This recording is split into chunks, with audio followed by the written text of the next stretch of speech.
Kembali lagi di Bincang Wrestling Podcast. Saraya Paige, siapalah itu namanya, baru aja debut di AEW minggu ini. Tapi sebenarnya nggak begitu mengagetkan, nggak begitu. Highlightnya itu sebenarnya bukan di Saraya Paige, itu sebenarnya bukan Saraya Paige. Paige itu nama di WWE. Terus sebenarnya Sarayanya ini jadi nama asli siapa sih, Saraya lah. Yang serunya itu sebenarnya bukan Sarayanya, bukan Saraya Paige-nya yang gue bilangnya Saraya Paige aja ya, biar bukan Saraya Paige-nya yang ke AEW, karena udah hal biasa AEW kontrak mantan OE superstar, pro wrestler, anything, terus dan nggak digunain, klasik AEW. Terus yang seru adalah, yang rame itu Saraya bilang this place is actually listen. Kata-katanya gitu nggak ya? Takut gue salah gue. Saraya WWE AEW itu. AEW is officially my my home, anything. Terus it's good to have a boss that actually finally listen to me, kata dia tuh gitu, kata Saraya. Cuman jadi ramai kan, banyak mantan pro wrestler, Booker T dan segala macam ngomongin tentang si Saraya gitu. Lo maksudnya apa gitu.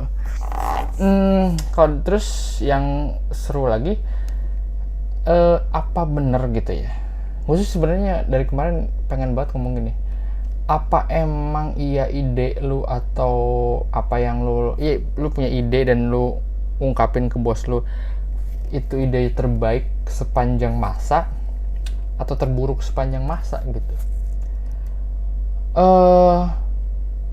Gue sih bukan WWE Universe dan gue bukan AEW lovers. Gue pro wrestling fans. Jadi gue apapun yang di dua produk itu kasih selalu suka gitu, selalu gue tonton. Mau WWE dengan mungkin Matt Riddle dengan Seth Rollins-nya, atau dengan Judgment Day, atau Dark Order, terus The Elite, terus Jericho Appreciation Society, gue selalu nonton gitu tiap minggunya, dan emang lu harusnya nonton. Tapi AEW ini sering banget ngomongin soal WWE, dan mereka tuh kayaknya sakit hati banget gitu sama WWE. Terus kayak si Empang lah kemarin contohnya. Si Empang itu bilang persis tahun lalu dia bilang, I'm not the voice of the voiceless anymore because this place is actually listen, kata si Empang gitu. Terus semua orang nge-cheer apa segala macem. Terus yang gue aneh ya, sekarang 1 tahun berlalu si Empang malah ya udah nggak ada gitu.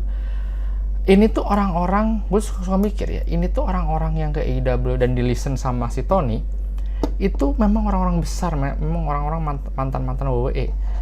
Dan apa Tony kan segitunya orang yang baik, suka mendengar kata-kata fan? Enggak juga gitu.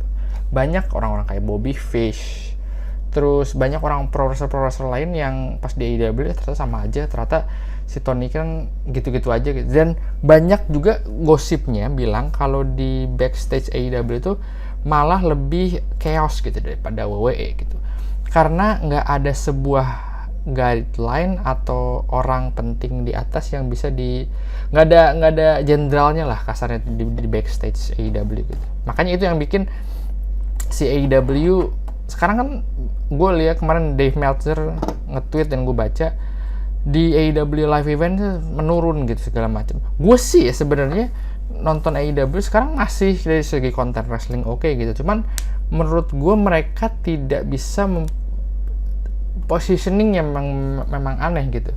Kayak gue tuh kalau ngeliat AEW memang kayak NXT, tapi memang kayak NXT top atasnya NXT lah gitu sebelum ke Raw dan SmackDown gitu. Jadi pas lu udah di NXT terus ke AEW, terus lu dapat karakter yang bagus apa segala macam, lu debut lah bisa di WWE gitu, bisa lebih jadi orang yang besar. Contohnya Cody Rhodes gitu. Dan jadi banyak kan orang-orang yang kayak pengen balik lagi ke WWE. Gosipnya sih kayak Andrade, Miro dan Aleister Black, cuma di tepi sama Aleister Black. eh terus kayak Braun Strowman kontrol naratif itu akhirnya balik lagi ke WWE. Bobby Fish juga katanya pengen balik lagi ke WWE sebagai undisputed, dan gosipnya sih dia ngontak si Adam Cole dan Kyle O'Reilly gitu balik ke WWE. Anyway, terus dari situ jadi ya emang AEW itu kayak besarnya apa di atasnya NXT gitu. Jadi bukan apa ya, kayak bukan kayak yang NXT yang bukan buat para yang muda-muda banget, bukan buat third brand, tapi bukan juga levelnya bukan di Raw dan SmackDown gitu. Dan bisa buat nge-fresh kayak Chris Jericho, Jon Moxley, dan siapa namanya, Bryan Danielson gitu-gitulah. Dan Cody Rhodes salah satunya tentu. Yang gua mau ngomongin di sini sebenarnya AEW itu bener kata banyak orang kayak si Booker T dan segala macem, udah aja difokus akan konten dan udah nggak usah nyinggung WWE, dan ya udah gitu. Gue nggak tahu si Tony kan sering banget kan kayak nyinggung WWE segala macam, nanya terus ngapain sih dia tuh kayak anak-anak rich, anak-anak orang kaya yang spend uang bapaknya, terus dia bikin perusahaan wrestling dan dia kayaknya punya otak yang kayaknya dream match dia tuh ditaruh di AEW gitu. Dari yang dia book di AEW gue suka gitu, cuman ya udah gitu, udah lo nggak usah nyinggung WWE, lo buat si AEW ini sebagai alternatif dan nggak usah lagi nyinggung WWE gitu, karena WWE juga udah jarang banget nyinggung AEW kan. Terus ya udah gitu, lo ya udah nggak usah nyinggung WWE dan udah fokus aja sama ini. Dan yang buat Page menurut gue nggak usah lah si Page tuh, ataupun si Empang gitu. Si Empang tadinya ngomong this place is actually listen, tapi terlalu listen makanya dia nggak bisa diatur kan, dan akhirnya ya udah kayak sekarang gitu. Terus banyak orang sekarang jadi makin ada yang tadinya suka jadi benci, ada yang suka tetap suka, ada yang emang udah nggak suka sama Pang dan ngomong Pang. Gue salah satu orang yang ngelihat dari sudut pandang ternyata emang si Empang ini orangnya ya susah diatur aja gitu. Kalau kan gue pernah bilang kalau lu punya masalah ya kayak si Empang gitu, lu punya masalah sama sebuah perusahaan, kita masih satu perusahaan, kita masih lihat dulu nih yang salah. Si orangnya ngomong di perusahaannya tidak work life balance, bosnya bangsat, wah segala macam, tidak, gajinya tidak sesuai segala macam gitu. Pas dia keluar, dia di perusahaan yang beda, dan di perusahaan yang beda dia masalah juga. Berarti yang salah tuh bukan perusahaan A, tapi ya si orang ini gitu. Banyak udah singgung banyak sama banyak orang. Si Empang itu termasuk Chris Jericho yang bilang ngapain sih si Empang pengen banget punya main event, ya bisa being a main event at WrestleMania, tapi dia pernah punya pertandingan sama Undertaker, punya OE Championship, karena kalau menurut Chris Jericho menjadi main event itu yang top, yang penutup WrestleMania itu ya udah gitu. Dia pernah mengalami nutup WrestleMania tapi nggak berhasil lah tanda kutip menutup WrestleMania karena ada The Rock dan Hogan di sebelum 2 pertandingan sebelum dia. Jadi kayak main eventnya udah The Rock sama Hogan aja. Jadi menurut dia nggak penting sih untuk jadi main event. Nah, si Empang ini salah satu orang yang pengen kekeh banget main event, tapi ya udah gitu. Terus ya benar juga kata Eric Bischoff, apa gitu si Empang ininya, kalau misalnya kayak dulu dia nggak Kevin Nash dan Scott Hall langsung naik ratingnya, pas si Empang menurut gue so-so lah gitu. Tanpa si Empang maksudnya dia naik 1 juta sampai 1,2 gitu, tapi mesti nggak brok langsung 1,5 atau 2 juta gitu rating si Dynamite. Kalau misalnya mau naik tuh naikin banget, ternyata enggak gitu. Gue sanksi kalau misalnya si AEW bakal ngontrak Roman Reigns atau ya level-level John Cena atau Randy Orton, itu bakalan lebih naik lagi namanya gitu, karena si Empang, dan gue pernah bilang kan si Empang juga nggak laku kayaknya di independen, bukan independen, di film gitu ya, filmnya begitu. Termasuk di Saraya juga, apa dia pengen wrestle, karena kalau menurut gue dia udah, dan dia kan bilang dia nggak penghargaan apa segala. Gue dari sudut pandang orang fans, dari sudut pandang fans dari luar, dia kan dia broken neck apa segala macam, terus dia dikasih penghargaan untuk jadi GM, Rowan jadi GM, dan kontraknya baru beres.